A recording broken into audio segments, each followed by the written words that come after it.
On voit que la situation sanitaire a eu un impact sur la préparation des recrutements, notamment pour la saison. Les années précédentes, pré-Covid, on va dire, la saison se préparait dès le mois de février pour être prêt pour le premier événement de la saison qui est le tennis. Mais cette année, on voit que les recrutements se font beaucoup plus tardivement. Notamment, les dernières mesures en vigueur depuis le 31 mai ont eu un fort impact. On est un peu plus sur de la prudence, donc les recrutements se font un petit peu plus en dernière minute. On a des jeunes qui sont inscrits auprès du service de l'emploi. On en a actuellement un peu plus de 75 de Monaco qui sont inscrits. Et on en a déjà 30% qui sont en solution d'insertion pour l'été. Quels sont les secteurs d'emploi qui marchent bien et ceux qui ne marchent pas du tout?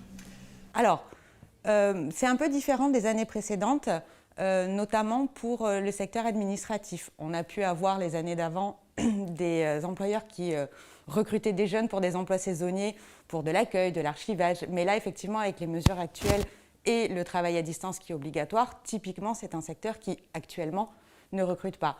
En revanche, on voit que le secteur du commerce, pour des vendeurs saisonniers ou évidemment de l'hôtellerie-restauration, pour des serveurs, des commis, recrute actuellement.